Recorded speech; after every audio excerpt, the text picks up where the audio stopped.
What's going on, everyone? So Rob Pelinka and the Los Angeles Lakers are currently monitoring several teams for a potential trade partner closer to the trade deadline. The big names circulating, of course, are DeMar DeRozan and Zach LaVine, and many players with the Chicago Bulls, even Alex Caruso. Obviously, there may be other players that become available between now and the trade deadline. Those are the two big names in DeMar DeRozan and Zach LaVine that are mentioned, but there was several teams that were listed that the Lakers are monitoring for potential pieces to go and make a trade. I fully expect Rob Pelinka to at least do his due diligence and monitor and speak with these teams and try to find a potential trade that can make the Lakers better. I don't believe Rob Pelinka will just make a trade just to make a trade, right? Because the Lakers look like a team that can compete, that can definitely win an NBA championship. You don't want to damper that by just doing something that is kind of a lateral move, right? You want to get better. So if that deal is on the table, then I fully expect Rob Pelinka to get it done. I've gone through two of the teams, and I'm kind of going through the list because rather than making like a 3-hour video, just put it all in individual videos. So the next team that I want to talk about, because I've already talked about the Washington Wizards and the Utah Jazz, check out those videos after this one, is the Brooklyn Nets. Now, the Brooklyn Nets have several players that many teams would be very interested in, including the Los Angeles Lakers, right? They have plenty of wing depth, right? They have plenty of sizable 3-and-D guys that pretty much every team in the league would be very interested in. They got their sort of star and Mikal Bridges, who he would be the grand prize, right? If we could get Mikal Bridges, that would be beautiful. Realistically, one, I don't think the Brooklyn Nets are going to trade for him. And two, I think if they were willing to trade him, I think that there would just be too much competition and we wouldn't be able to acquire him. Because we are very limited on just trade assets. We have a couple nice young players, but we don't really have a ton of draft picks. We have one first-round pick. We could do like a pick swap in a couple seconds. I don't think that would get Mikal Bridges, especially if Brooklyn were to release them, and especially against teams like the Knicks or even the Pacers really want a wing, a sizable 3-and-D style wing that can go and get his own buckets. So let's leave Mikal Bridges out of this, and let's look at some of the other players that could make some sense for the Lakers that I wouldn't mind at all.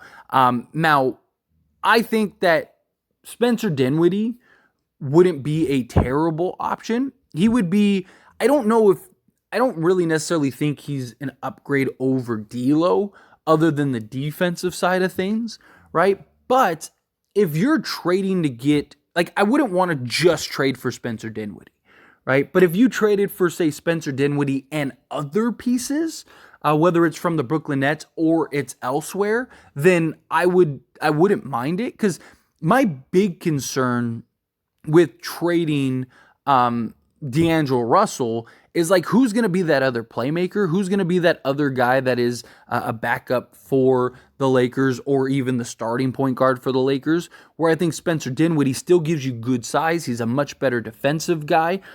His salary is expiring after this year, so you could trade for him, get his bird rights, and then maybe give him a new deal that makes a little more sense. He's also at a reasonable contract. You could just swap D'Lo and Spencer Dinwiddie's contract if you wanted to, but I would look to trade for Spencer Dinwiddie in a bigger overall package, whether it's a multi-team deal or you're getting Spencer Dinwiddie and several other guys from the Brooklyn Nets. So far this year for the Brooklyn Nets, he's played in 20 games.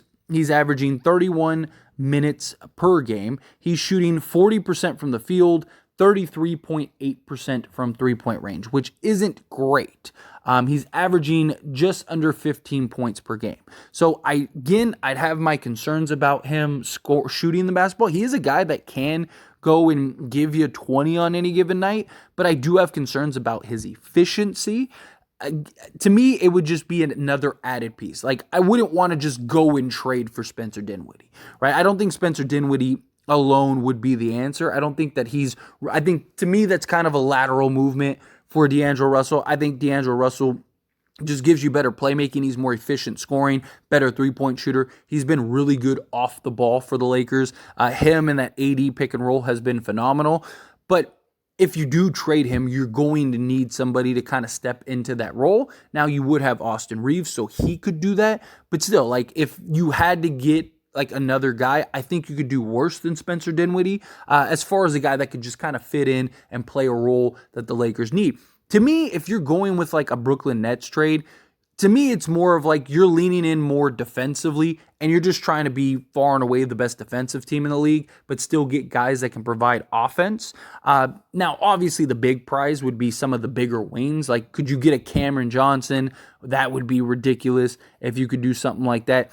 Cam Thomas, could you find a way to get Cam Thomas as well? Because he's kind of like, hot and cold with the Brooklyn Nets as far as like playing time goes and role and stuff.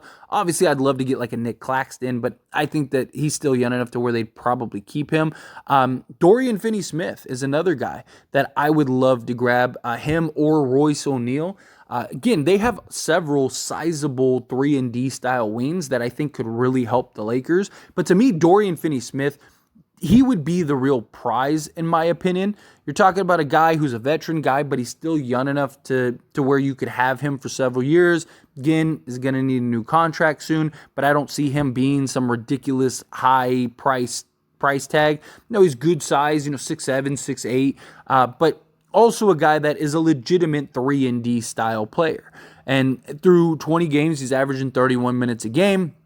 He's shooting 47% from the field, and he's shooting 45% from three on 6 attempts.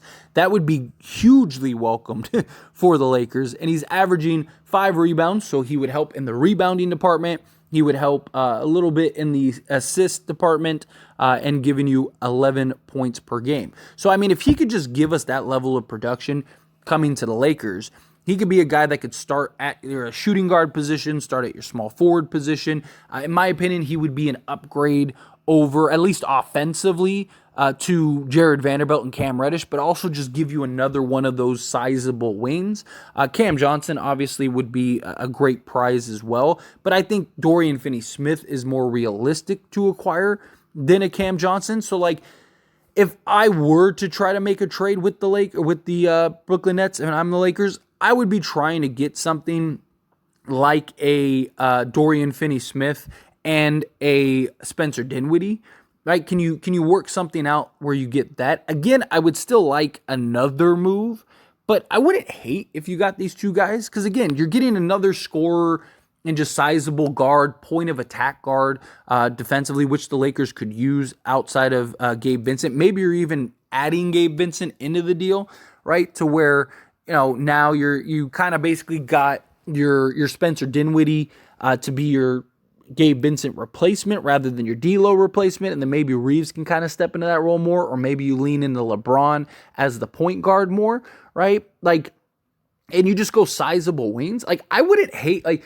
imagine a starting 5 of like LeBron at the power forward position just for position stake, but he is the point guard, and then going like Dorian Finney-Smith, Cam Reddish, Jared Vanderbilt, and Anthony Davis.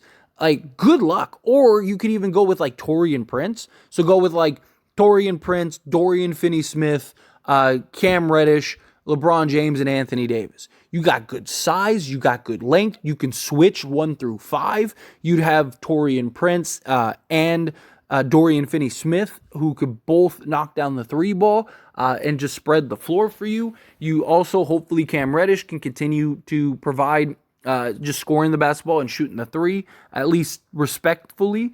And then, I mean, I think you'd just be far and away the best defensive team in the league. On top of being the best defensive team in the league, I think that you would have more than enough to kind of get through and go potentially win another NBA championship.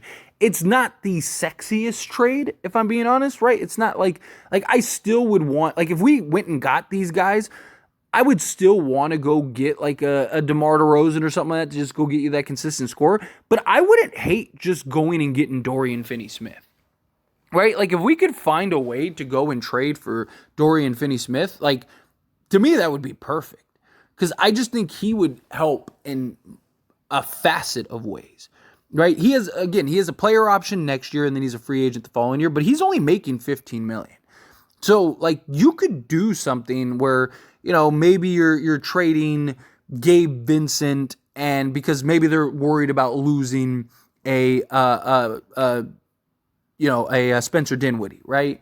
Or they maybe look and go, okay, well, we could get Gabe Vincent, and then we don't have to pay Spencer Dinwiddie $20 million a year or $18 million a year or whatever, right? So maybe they would look at something like that, and you throw in like Jalen Hood-Schifino or a Maxwell Lewis or something like that to give him a young guy, and then just go get Dorian Finney Smith, because this year he's only making $13 million. So like if you could do something like that, I think that would be great.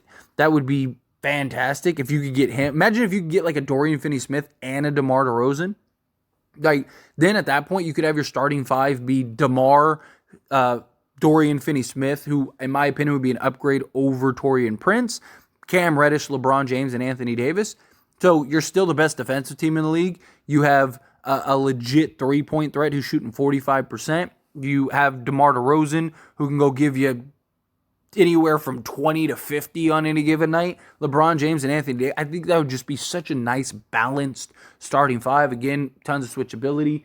But anyway, as always, this is a discussion, so I pass the question on to you. Let me know your thoughts and opinions down in the comments below. What do you think? How do you feel? Do you like the idea of going and getting like a Dorian Finney-Smith? Would you want to get Spencer Dinwiddie as well? Would you want to just do Spencer Dinwiddie or just do Smith? Or, would you want to get Cam? Would you have to push for Cam Johnson? Again, obviously Mikal Bridges would be nice, but I just don't see that being a realistic possibility.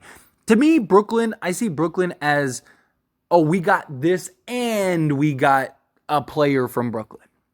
Right? Like I mentioned, like let's say we can't get Alex Caruso, and we just get DeMar DeRozan. To me, it would be nice if we could do like, oh, we got DeMar DeRozan and we got Dorian Finney-Smith. Something like that. So, I don't know. I might just do an individual video at some point about that. Because I do think that would be awesome. But anyway, again, how you feel, whatever your thoughts are, I'd love to hear it. Let me know down in the comments below.